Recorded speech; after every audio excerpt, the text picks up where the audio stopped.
Máme momentálne také dve horúce miesta. Jedno horúce miesto je Ukrajina. V Gáze plus minus sa trošku upokojila situácia, hoci ani zďaleka nie je taká, aká by mala byť. Nevieme nič stále okolo Grónska, len teda bolo povedané, že je na stole nejaká dohoda, ktorú nikto nikdy nevidel, čiže ešte okolo Grónska bude veľká miera nervozity. Ak sa ma pýtate, a znovu, ak mám chodiť medzi vás, tak ja nebudem sem chodiť preto, aby som vám ťahal medové motúziky popod nos. Ja vám budem hovoriť to, čo si myslím. Pani kolegyňa, pozrime sa teraz na tú Ukrajinu pár číslami. Keď došlo k napadnutiu Ukrajiny, moja vláda dala okamžite vyhlásenie, že je to hrubé porušenie medzinárodného práva. Rovnako však si ja musím spomenúť na to, čo sa dialo v roku 2014 na Ukrajine. Musíme si na to spomenúť. Došlo k Majdanu, došlo k zabíjaniu ľudí ruskej národnosti.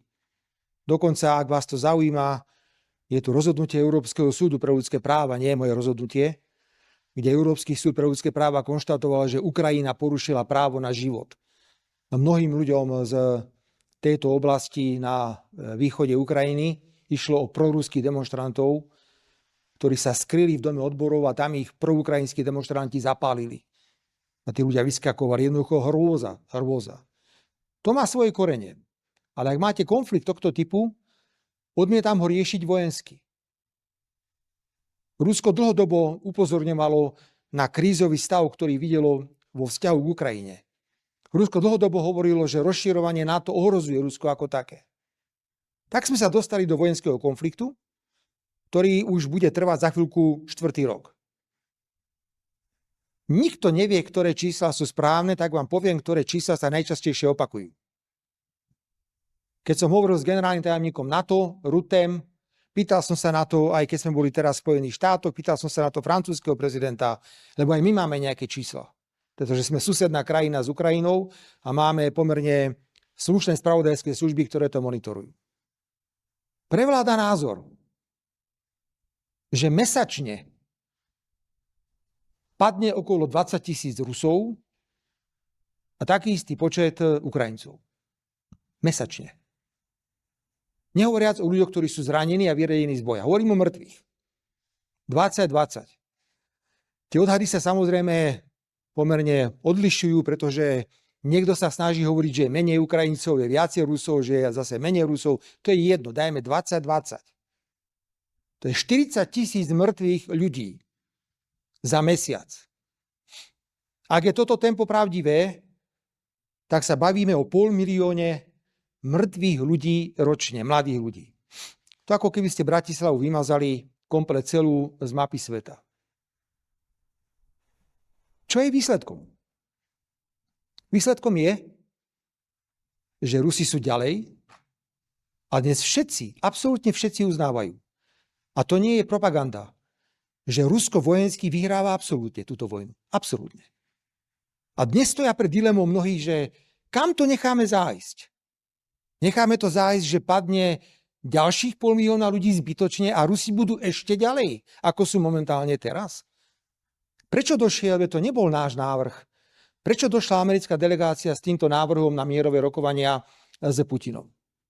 Zober si celý Luhansk, hoci Luhansk je už kompletne kontrolovaný ruskou armádou.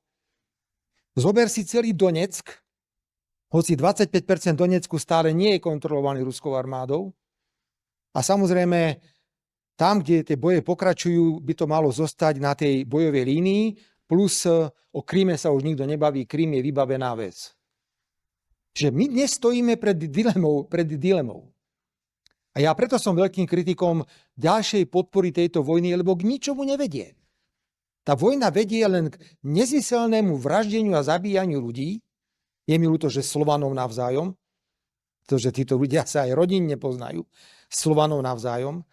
Bez výsledkov, keby som videl výsledok, že tá vojna z jednej alebo z druhej strany to môže nejako definitívne vyriešiť, tak poviem dobre, nech tá vojna ešte pokračuje.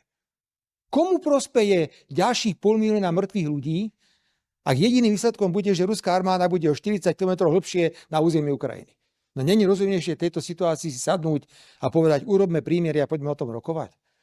Preto som ja skôr zástanca toho, že to zabíjanie už je nezmyselné. Už nemá absolútne žiadnu logiku.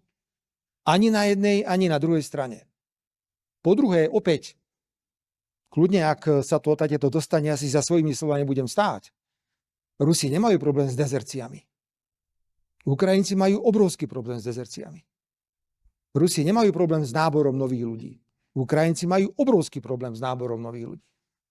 Nehovoriac o obrovskej kríze, ktorá je dnes a súvisí s korupciou na Ukrajine, ktorá má neskutočné rozsahy. Čiže za týchto podmienok, keď sa na to pozriem objektívne, si ja myslím, že je podstatne rozumnejšie tlačiť na mierové rokovania. A v tomto ten Trump robil strašne dobrú robotu. Len veľmi rýchlo pochopil teda, že to nie je také jednoduché, ako si myslel. To je môj pohľad. Nech sa páči, ale ja som pripravený sa baviť. Na to sme tu. Pán premiér, ale vy ste mi stále neodpovedali na otázku. Že čo?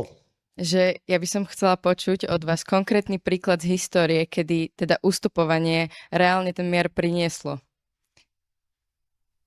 A nemusí to byť konkrétne Rusko, môžete mi povedať aj nejaký iný príklad. Ale kto ustupuje teraz? Nerozumiem, že kto ustupuje. Ustupovanie agresorovi. Ale tu nie je o žiadne ustupovanie. Ustupovanie je nejaký faktický stav. Faktický stav je, že dnes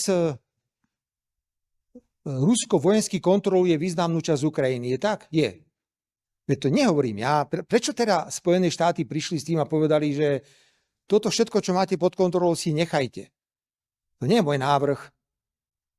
A prosím, nemôžete ísť do úvah s tým, že budeme si predstavovať imaginárne veci. Viete si predstaviť v tejto situácii, ktorá je, že Rusko niekedy vráti Krym? Viete si predstaviť, že v tejto situácii, ja vás nevidím vás. Viete si predstaviť, že v tejto situácii, ja som realista teraz, ja nechcem tu rozprávať žiadnu propagandu. Viete si predstaviť, že by Luhansk niekto vrátil? To je nemožné. Na to zabudnite. Čiže máte reálny stav, takto to teraz je. A k tomu každý mesiac 40,000 mŕtvych. A nemáme žiadne vojenské riešenie. Nemá to vojenské riešenie. Keby to malo, ja som to povedal, keby to malo vojenské riešenie, poviem, nech sa bojuje ďalej. Ak by tu bola nejaká vízia, že vojensky to Ukrajina môže vyriešiť a vytlačí Rusko von, to je nemožné. Konvenčnými zbraňami nemáte šancu túto vojnu vyhrať. Ja verím, že nikto nebude riešiť pre Boha jadrovými zbraňami, túto vojnu, ktorá tam je. Čiže veľmi správne Američania pochopili, hoci Bidenovej administratíve tá vojna veľmi vyhovovala, pretože si mysleli, že sa oslabuje Ruská federácia touto vojnou. Ale zdá sa, že opäť to Rusko bolo podcenené. Ako bolo podcenené v druhej svetovej vojne, ako bolo podcenené dávno predtým. Takže realita nás núti hovoriť, dobre, ak môžeme byť morálni, tak nechajme ich, nech ešte 2 milióny sa vytlčú navzájom a po 2 rokoch skonštatujeme, že nie, že sme tam, kde sme teraz.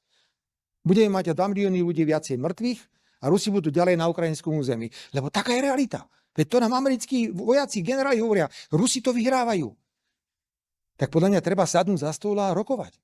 Lebo ak príjmeme, dobre, veď je to morálna, asi správne morálne hovoríte, že agresorovi sa neustupuje.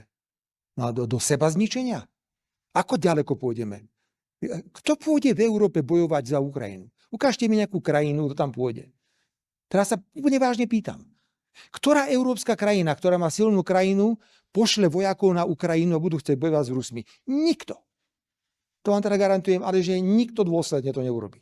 Lebo vie, čo by to znamenalo v tejto vojne, aké obrovské straty na všetkých stranách.